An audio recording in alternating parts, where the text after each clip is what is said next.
நாம் நேரத்தை வீணடிக்காமல், நேரத்தை வேஸ்ட் ஆக்காமல் பயனுள்ளதாக நம்ம ஆக்கும்போது நம்முடைய கைகள் செல்வத்தை உண்டாக்கும்.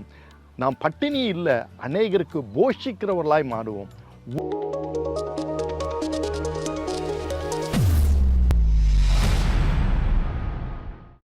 என் அன்பு சகோதர சகோதரிகளே, எனக்கு மிகவும் பிரியமானவர்களே, இயேசுவின் நாமத்தினாலே உங்களை நான் வாழ்த்துகிறேன்.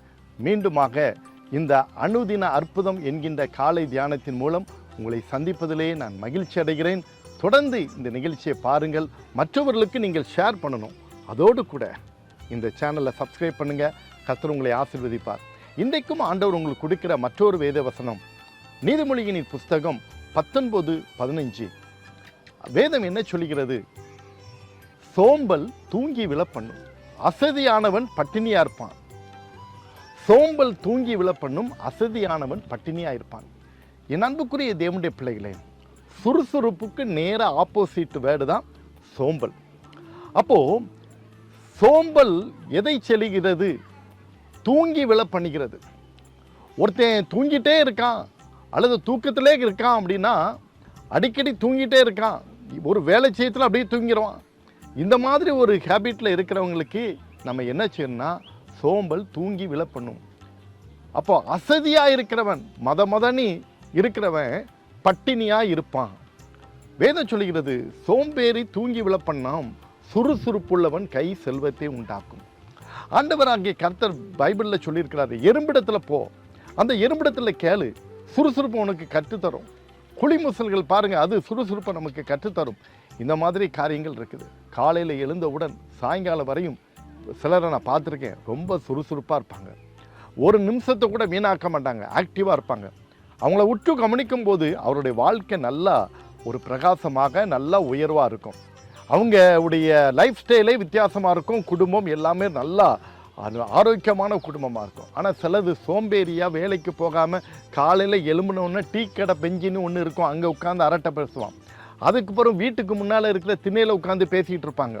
அதுக்கப்புறம் பொந்துக்குள்ள போய் பேசிகிட்டு இருப்பாங்க. அவன் வாழ்க்கையெல்லாம் பார்த்தீங்கன்னா 5 வருஷம் கழிச்ச போகிறோம் அப்படி தான் இருப்பான், 10 வருஷம் கழிச்ச போகிறோம் அப்படி தான் இருப்பான். அசதியானவன் பட்டினியாக இருப்பான். அப்படி என்றால் அவன் சாப்பாட்டிற்கு கூட கஷ்டப்படுவான், ஆகாரத்திற்கு கூட கஷ்டப்பட்டவனாக காணப்படுவான். காரணம் என்ன தெரியுமா? அந்த சோம்பேறித்தனம். பிரியமான தேவனுடைய பிள்ளைகளே, இயேசு கிறிஸ்துவை பாருங்க, ஆண்டவராகிய கர்த்தர் எவ்வளவு சுறுசுறுப்பாக வேதத்திலே செயல்பட்டார் என்பதை பார்க்கிறோம். காலையில் ஒரு இடத்துல பிரசங்கம் பண்ணுவார், சாயங்காலம் இன்னொரு இடத்துல பிரசங்கம் பண்ணுவார். அது மட்டுமல்ல, ஆண்டவர் ஒரு நேரத்தை கூட தலை சாய்க்க இடமில்லைங்கிறார். நரிகளுக்கு குழிகள், ஆகாயத்து பட்சைகளுக்கு கூடுகள் இருக்குது, மனுஷகுமாரனுக்கு தலை சாய்க்க இடமில்லை. அவ்வளோ பிஸியாக இருக்கிறார்.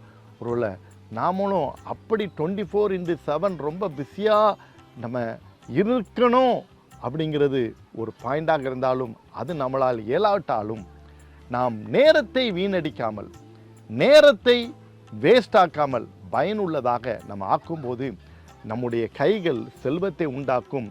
நாம் பட்டினி இல்லை, அநேகருக்கு போஷிக்கிறவர்களாய் மாறுவோம். we feed many people. நாம் அநேகருக்கு நம்ம ஆகாரத்தை கொடுக்கிறவர்களாக நாம் மாறுவோம். சோம்பேறி தூங்கி விழ பண்ணும் என்று வேதம் சொல்கிறது. ஒருவேளை தூக்கம் நல்லது. ஒரு நாளைக்கு மருத்துவர்கள் கூட சொல்கிறார், 7 மணி நேரம் தூக்கம் அவசியம் என்று சொல்கிறார்கள். சிலர் 4 மணி நேரம் தூங்குறவங்களும் இருக்கிறாங்க, 5 மணி நேரம், 6 மணி நேரம், இன்னும் சிலர் 12 மணி நேரம் தூங்குறவங்கள கூட இருக்கிறாங்க. ஆனால் எது நமக்கு சரியாக ஆரோக்கியமாக இருக்குமோ அவ்வளோ நேரம் நம்ம தூங்குவதில்லை, தவறில்லை. மற்ற நேரத்தில் நாம் சுறுசுறுப்பாக இருக்க வேண்டும். இதை வேதமும் நமக்கு கற்றுக் கொடுக்கிறது. இந்த சுறுசுறுப்பு உலக பிரகாரமான வாழ்க்கை தரத்தையும் உயர்த்தும். அதே நேரத்தில் ஆவிக்குரிய ஜீவியத்திலும் நாம் ஆசீர்வதிக்கப்பட்டவர்களாக காணப்படுவோம். இந்த பாக்கியத்தை நீங்களும் பெற்றுக்கொள்ளும்படியாக, அநேகருக்கு நீங்கள் ஆசீர்வாதமாக இருக்கும்படியாக, நீங்கள் உங்களுடைய சோம்பேறித்தனத்தினால் ஆகாரத்திற்கு கஷ்டப்படாதபடிக்கு உங்கள் சுறுசுறுப்பினால் அநேகரை நீங்கள் போஷிக்கும்படியாக ஆண்டவர் அந்த பாக்கியத்தை உங்களுக்கு தரும்படியாக உங்களுக்காக நான் ஜெபிக்க போகிறேன். நாம் ஜெபிப்போமா? அன்பு நிறைந்த இயேசு சுவாமி, உம்மை நன்றியோடு துதிக்கிறோம், ஸ்தோத்திரிக்கிறோம். இந்த நிகழ்ச்சியை பார்த்து கொண்டிருக்கிற என் அன்பு பிள்ளைகள் ஒவ்வொருவருக்காக ஜெபிக்கிறேன். ஒவ்வொரு மீதும் உடைய விசேஷத்தை கரத்தை எப்பொழுது வைப்பீராக இயேசு சுவாமி. யாரெல்லாம் ஆண்டவரே எனக்கு ஒரு அசதியாகவே இருக்கிறது, சோம்பேறித்தனமாகவே இருக்கிறேன், வேலை செய்வதற்கு ஒரு சுறுசுறுப்பு இல்லை, ரொம்ப நான் ஒரு ஒரு ஒரு லேசியாகவே போயிட்டுருக்கிறேன் அப்படின்னு சொல்கிற பிள்ளைகளுக்காக ஜெபிக்கிறோம். அப்பா, நீர் அவர்களுக்கு சுறுசுறுப்பின் உற்சாகத்தின் ஆவியை அவர்களுக்கு கொடுத்துடலும் சாமி. அந்த உற்சாகம் உலக பிரகாரமாகவும் அவருடைய வாழ்க்கை உயரவும் ஆவிக்குரிய ஜீவியத்திலும் செழித்து காணப்பட அநேகரை போஷிக்கிறவர்களாய் மாற கர்த்தர் அனுக்கிரகம் செய்ய முடியாது ஜெபிக்கிறேன். இந்த நாள் முழுதும் உடைய கிருபை இருக்கட்டும், உடைய பலன் கூட இருந்து வழி நடத்தட்டும். உடைய பிள்ளைகளை ஆசீர்வாதமாக்கி கட்டார். எல்லா துதி கன மகிமை புகழ் எல்லாம் உமைக்கு நீர் ஏற்றுக்கொள்ளும். இயேசுவின் நாமத்தில் வேண்டிக் கொள்கிறோம் பிதாவே, ஆமென்.